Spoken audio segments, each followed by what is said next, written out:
Hello, everyone. This is Angela from the podcast, The Food Apothecarie. Show that heals your soul.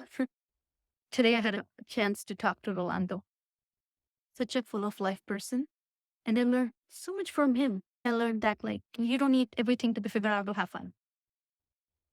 But Rolando has a little bit of story that you should listen to it. How he was laid off, how he made it to his dream life that he's living. He's working when he wants to, and he doesn't work when he doesn't want to. How he is not relying from paycheck to paycheck. How is he figuring out his life from day to day? So, if you want to know more about this, how to build your life, how to travel to so many countries, how to connect to your roots, how to know about the culture that your parents come from, please listen to this. And not only that, but you will listen to Rolando turning his life around after being laid off by an employer who didn't even care to give an explanation. So please tune in. Hello, Rolando. Welcome. How are you? I am doing amazing. How are you? I'm great. So thank you for being on the show today. Of course, I'm excited. Yes, I'm excited to talk to you too. So would you mind describing a little bit about your career, what you're doing now, what you were doing before? Yeah, so most of my career has been in financial services. So banking, credit cards, and then most recently was at a fintech company. So that's financial technology. And I was a mortgage loan officer. So I was helping people negotiate the terms and their interest rates on their mortgage loans. And I was working in the refinance sector. So refinancing means paying off one loan and getting a new loan with new terms. And so it was great. It was honestly the time of my life. I had a lot of fun. I enjoyed doing it. It was a lot of work, heavy product knowledge because there's a lot of laws that require, mortgages, especially in the United States. But then once the economy started changing, the interest rates started going up. That's when I was unfortunately laid off, along with 8,000 other people. 1,000 other people, you said. 8,000. 8,000. Yeah. Oh my God. Okay. And I'm pretty sure people had mixed reaction at that time because some people had kids, families, and everything. Yeah. I mean, I think just in general, when, as people working in the United States, we really depend a lot on our job. It's our livelihood, right? It's how we eat, it's how we provide housing for ourselves. And then especially it gets more complicated if you have children, right? And if people depend on you. So yeah, it was definitely a difficult time for a lot of people, including myself. It was hard to process that, right? Thankfully, I'm just by myself, so there's not much, there's not a lot, I don't have any dependents. But yeah, it was difficult for a lot of people. Wow. And how did it affect your life? I know we spoke about that you've been traveling, but at that moment, what was the thought process? What to do? How long it lasted for you to process that? Honestly, I was kind of expecting it. So they did a couple rounds of layoffs. So I survived the first round, but a lot of people got laid off. Let's say it was December. Okay. And it actually went viral on social media because this was a company where he laid, I think it was like 900 people on a Zoom call. Oh, Heard that's about that. who you worked for. Yes, I know that news. Yeah, I read it on I think the LinkedIn. CEO is Indian too. Really? Yeah. Oh, wow. Yeah, so it went viral because people recorded it, right? Put it on LinkedIn, TikTok, all of that. And so he was kind of, I guess the way he went about it wasn't very empathetic or not personal as well too. And so that's why it went viral. But when I got laid off, it was completely different because at least the first round, someone told them, right, to their face. Okay. For me, I got laid off in March, so 3 months later. So I was kind of expecting it already. People were talking about it. There's these chat rooms where people talk within tech, and it's all anonymous, right? So we were expecting it, but no one ever told me. So it was just one day I showed up and we were all in a Zoom meeting, my manager and 4 other people. My manager's Zoom gets cut off. So she was the first one to get laid off. My manager. Yeah.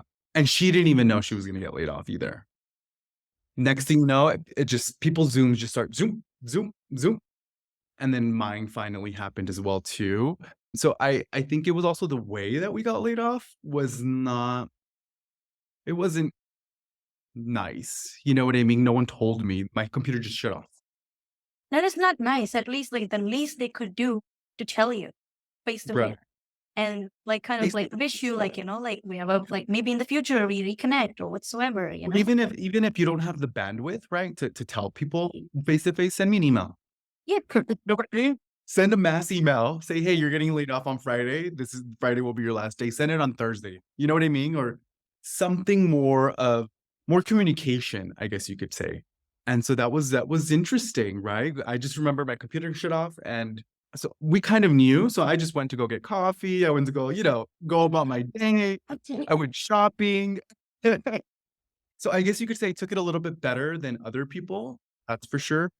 But I think it was the way about it was that was kind of just like almost like a slap in the face. It was not personal. It was impersonal and it was not nice thing to be done. And it was not professional on so many levels. Exactly, yeah. Oh my God. And I can only imagine for like, let's say you had like a tendency to take it like light and kind of expected, you know, Right. like people who were not expecting it, their computer just shut off. They just don't know, like, because they never planned for like next 3 months of their lives. Exactly, yeah, so, like, that's what I mean, like, other people, I can't imagine how difficult it might have been for them, especially if they have dependents and all of that. For me, thankfully, I saw it coming, Okay. but it still sucked, you know, at the end of the day, that was a job where I made a lot of money. The culture was great, it was a tech startup. Okay. They paid for my lunch every day. Oh, wow. Benefits like that, mental health apps for free that normally cost $20 a month. So that culture leaving that was difficult, but it also gave me the push to pursue something new, which was to live in another country and pursue a new career. Wow. So you took it really well. I'm so proud of you for taking it well. And Mm. so you started something new. You have been traveling. That's what I told I've been traveling and I've been making content on TikTok. you. Okay. Okay. So how many followers are we talking on TikTok? Right now I have about 30,000 followers. Wow. Wow. And you all got that by yourself, just by traveling, putting content out there. That out there, yeah. Last year, across all my videos, I got 10.7 million views. Oh, And so then I started getting work from that too. Companies were reaching out to me and say, "Hey, can you make this commercial for me? Can you promote my product?" So that was a really cool new avenue that I didn't even know was possible for me. And now I live in another country. I live in Mexico, which is my home country, and I've been getting to know my family, getting to know the different cities, the food, the culture. My Spanish has improved significantly. So for me, it turned out to be a positive thing. mhm. Yeah, and I've been these past almost 2 years have been the happiest 2 years of my life. Oh my God, it shows it's literally written all over your face. So you said you're able to connect with your roots. And my podcast is all about like connecting with your roots and, careers and everything. So please tell me a little bit about Mexican culture. Yeah, of course. So just a little background, both of my parents are from Mexico, right? So my dad is from Oaxaca and my mom is from Leon, which are two different states. Yeah. And I had never met any of my father's family because he immigrated to the United States. And, you get busy with work and life and everything. I went to college, I was focusing on my career. So I never made time to come visit them. Mhm. Goal was to, you know what, let me go visit my father's family. And I met 80 people, aunts, uncles, nieces, and nephews, and it was very beautiful. I spent 2 months there with them, and they welcomed me with open arms, and that's part of Mexican culture, even though it is considered a third world country and, it is very poor, people are still very giving. It's, like, built within their nature. They might not have a lot, but what they do have, they will give you and support you, so that's something that I really, really love about Mexican culture compared to the United States, where it's a little bit more individualistic, right? Everyone's kind of like too busy worrying about their own thing. Here, it's more of a community, Mhm. which I love. And the food. The food is something that doesn't compare to the United States. It's just authentic. It's ancient, right? It's something that has been passed down for generations and generations. In Oaxaca, something their specialty there is mole, which Mhm. is this type of sauce that they make, and there's like over hundreds of different types of moles. There's sweet, there's spicy, there's a bunch. So it's been very fruitful to enjoy these types of food, and you could just tell the spices and the taste in it, something that you can't find in the United States. What else? And then, of course, our traditions, right? For example, I went to a funeral while I was in Oaxaca, and the whole town was invited, Wow. and they provided alcohol, food, everything, right? Flowers. And I'm like, who's paying for all of this? And so what they do is everyone brings something. Okay. And I thought that was so special, right? Even if you didn't know the person, like, let's go bring some beans. Oh, wow. Someone else brought rice. Someone brought soda. So I thought that was really neat in terms of the community coming together to celebrate this passing of someone, but also making it almost into a celebration. And what is the word I'm looking for? I struggle with English now because I've been speaking only Spanish. Don't worry, we have Spanish audience. But it's a community, and that's part of the Mexican culture that I love so far. Wow. So you have connected to your roots, and then you mentioned that the food is not that great, even in the United States. You know, I live in Quebec, in Montreal, and I have my personal connection, like I told you, with Mexico, right? Mhm. So I've been always be told that the food is not good here. Mexican food is not good here. Don't even try. Like, you know, you're usually disappointed, you know? But listening to you and saying that even in States, it's not that good. I'm I'm actually surprised. I'm from Los Angeles, so Los Angeles is pretty heavy Spanish, like Latino community. So it is good. I mean, but it just doesn't compare, to The traditional the recipe. traditional, and also like the ingredients Oh, as well wow. too, right? Because I think that in the United States, everything has to be mass produced, Mhm. right? The meat and everything. And so I think that changes the taste a little bit. Okay. You know, I actually know how to make mole. You do? Yeah. But the Oh, chocolate one, I don't know if that fits into like which category is like, I think I felt that it's so spicy. Yeah. yeah. Yeah. No, I love that one too. Yeah. I actually learned that from Selena plus show. Mm, Yeah. Ina Gomez. Yeah. Selena Gomez. Yeah. Cool. Show on HBO where she learned how to make like, you know, different kind of food. And then one was mole. And I actually really liked that episode. I learned that, you know, and I made it like maybe once or twice. Another one I really like is chilaquiles. Oh my God, I love chilaquiles. Yeah. Or enchiladas. I don't like enchiladas. Yeah. Mhm, Tortilla soup is something that I would like in like winters. mhm. I love tortillas, all that, yeah. So I've been eating great these past almost 2 years. Great. And so how, and do you have any plan to go back to like your 9 to 5 job life, or you're happy the way you are? That's a great question. In the short term, I think I do have to go back just to continue living this life. I mentioned I pursued content creation, and that was going really, really well for me in the beginning. But then, I unfortunately kind of hit like a roadblock mentally with content creation. It just wasn't healthy Okay. to spend that much time on TikTok, or, reading the comments, and because I was going viral, like I was putting 7 videos a day, 7 to 8 videos a day, and I was going viral. At least out of those 7 videos, maybe 2 videos were going, Mm. and I'm talking about in the millions, or 400,000 views. And so for me, like, I guess I got sucked into that, and so Mhm. it was difficult, right? I'm getting out of that hole now, and I'm doing better. I'm making content again. But I think in the short term, yeah, I think I am gonna have to go back to a 9 to 5. Yeah. It isn't my ideal situation, but I think with the 9 to 5 and pursuing content creation will give me a lot more structure in my day, and just will remind me that I don't want to go back to a 9 to 5, you know? Okay. Okay. And I also wanna do a podcast too, as well, kind of like you. So maybe we can chat a little bit about what you've learned since you've been doing it, and maybe you can give me some pointers. For sure. Uh, Yes, for sure. uh, Uh, but Go I'm ahead. currently interviewing for companies to go back into the same role that I was doing, which was sales. Oh, wow. Okay. So you're currently like kind of in the process to look for a job. Yeah, I'm going back. Are you planning to come back to LA, or you want to stay in Mexico?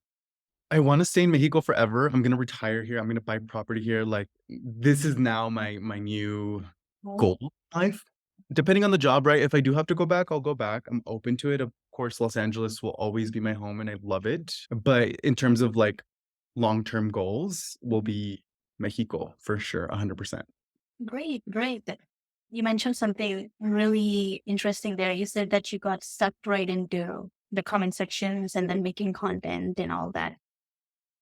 Tell me a little bit more about that. I'm a little new to content creation right now. So tell me what could be the drawbacks and positives of content creation.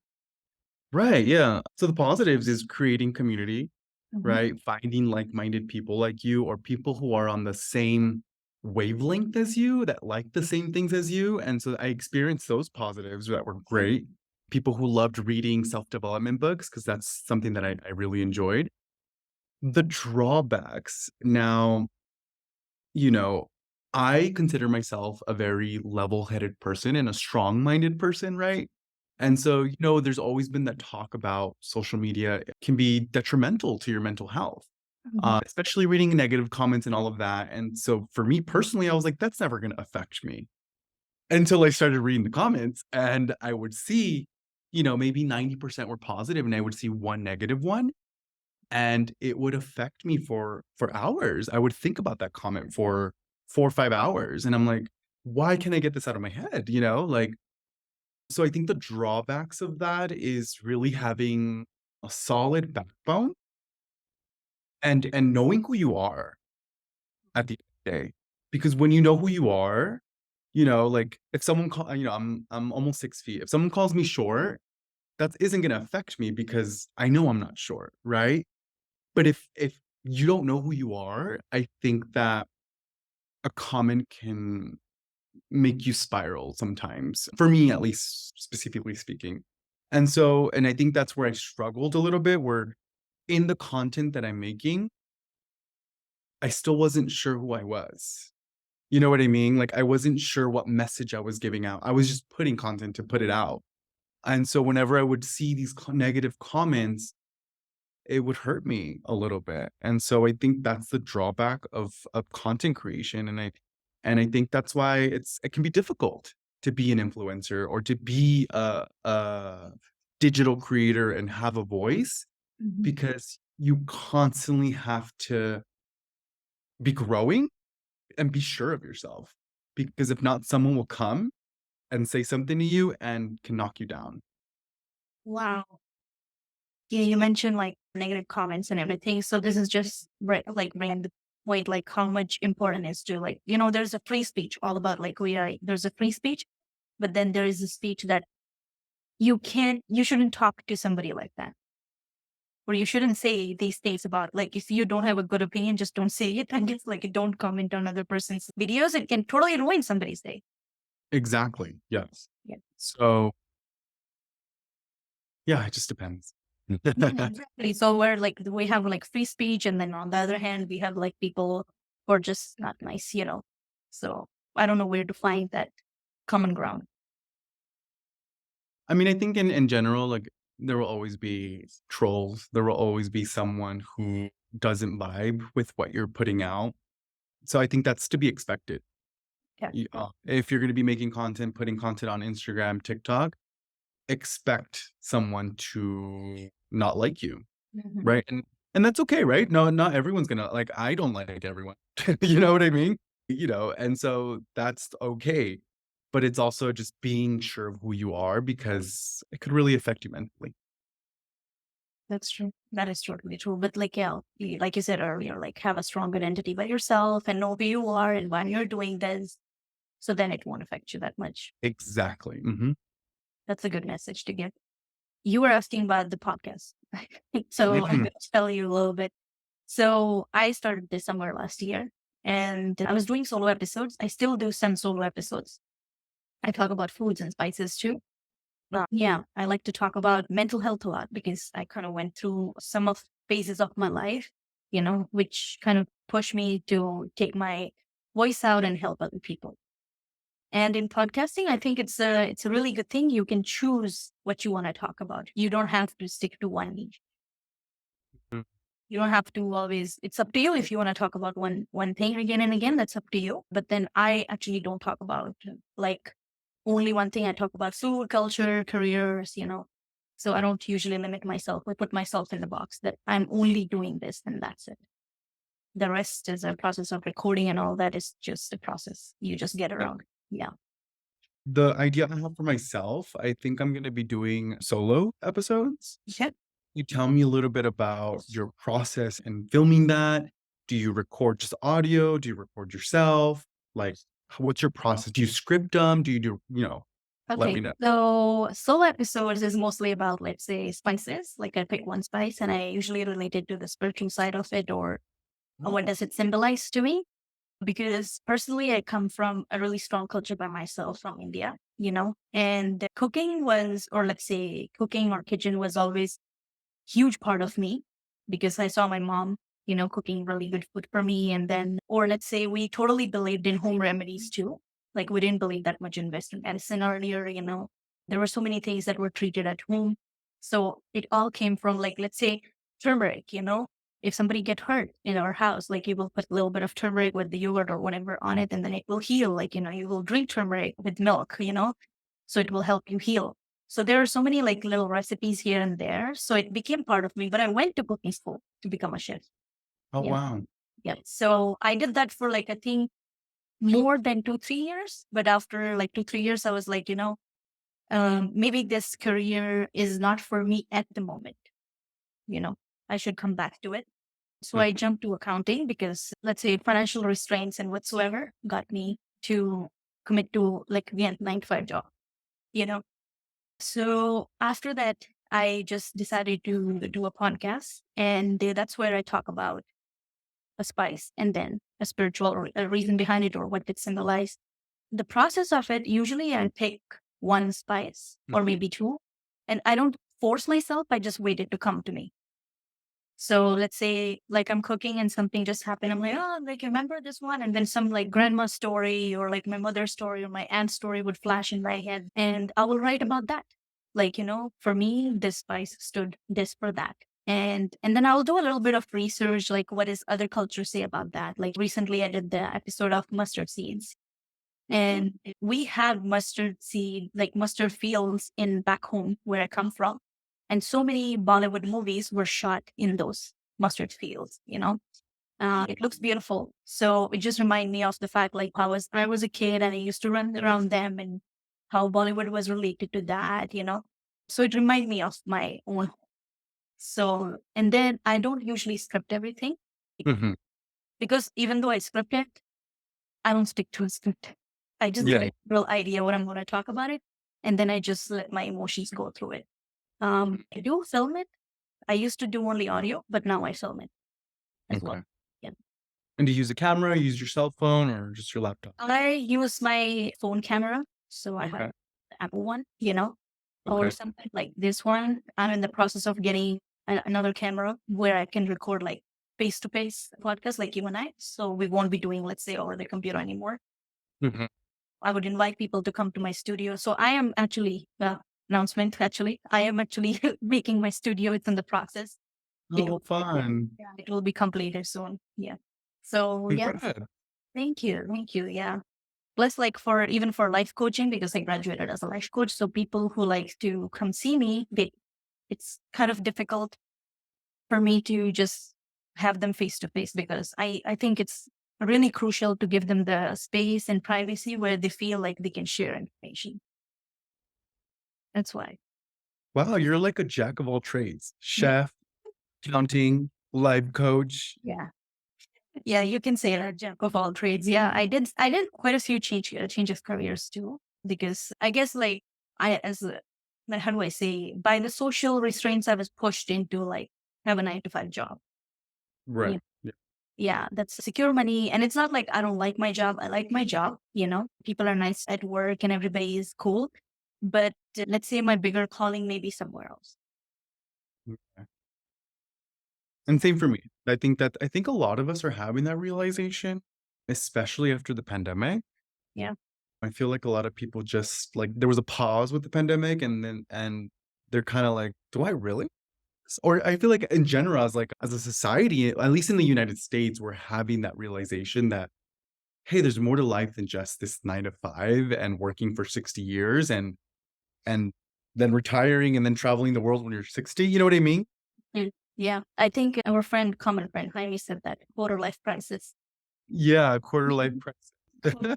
crisis, exactly.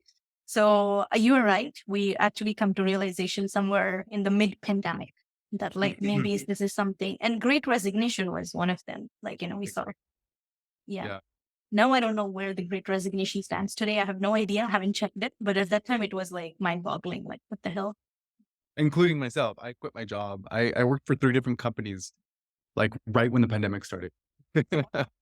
And then you Yeah. quit your job and then like you went So I for, was at a job for 4 years, and then I quit that job, and then I got a job at a tech company, and then when I was in training for 2 months, my last company reached out to me that was paying me a lot more, so then I went there. oh, So I wow. job hopped, yeah. Okay, okay. So we talked about what else would you like to share? Some About what? Career, about job, life. yourself. Where do you think your journey is gonna take you now? You know what? Maybe you could help me a little bit in this conversation. That's where so I knew that I wanted to pursue content creation. I knew and I did it and I grew really, really fast. But then I hit that depression when all those comments and all that of attention started to affect me. And I want to do the podcast too, right? And right now I have all the time in the world because I'm not working. Okay. Yeah.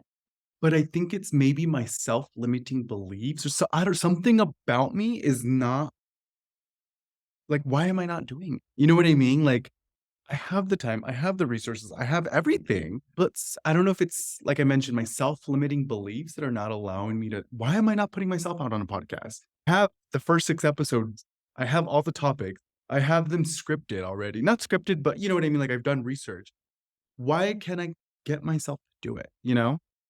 But long story short, I would hope, and I'm going to pursue that, do the podcast, do the content creation, and in terms of helping people, sharing my experience as a gay Mexican American, I feel like a lot of people aren't talking about the gay Mexican American experience, which is interesting. And yeah, so I think that's that's where I hope to end up and pursuing that. And yeah, So what is something that you think is not being said as a gay American, Mexican?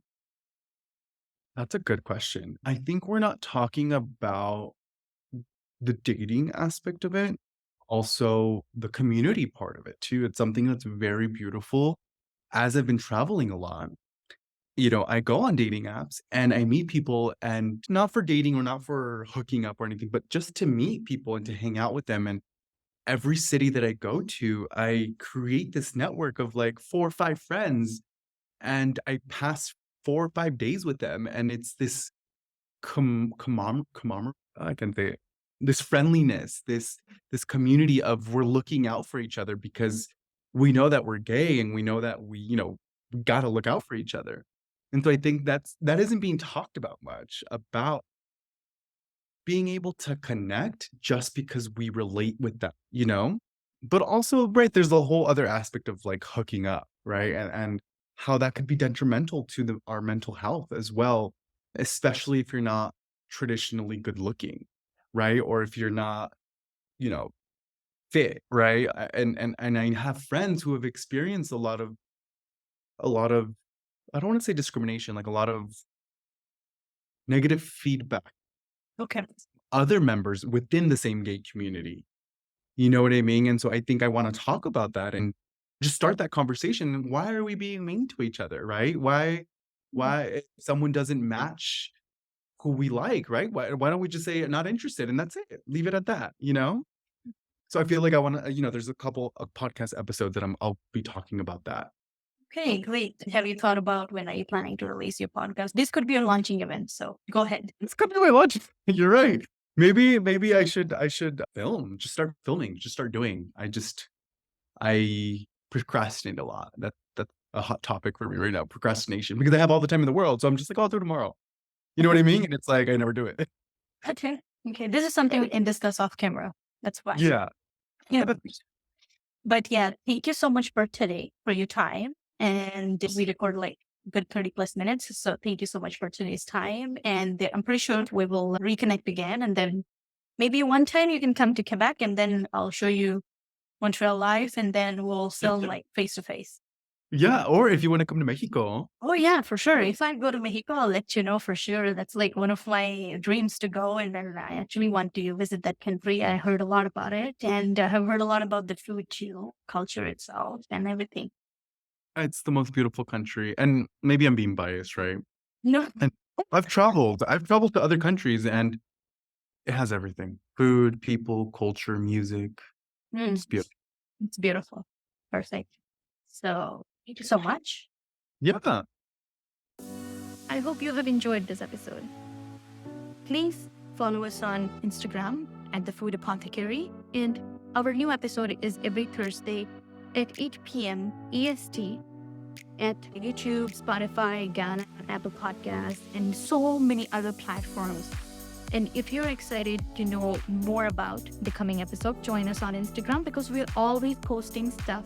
Not only that, but we are posting episode highlights on the podcast. So if you don't have time, which I totally understand, to listen to my full episode of 30 to 40 minutes, please go to Instagram and you can watch the shorts. We are posting the gist of the whole episode, even in a little bit of pictures. Thank you so much. Have a good day.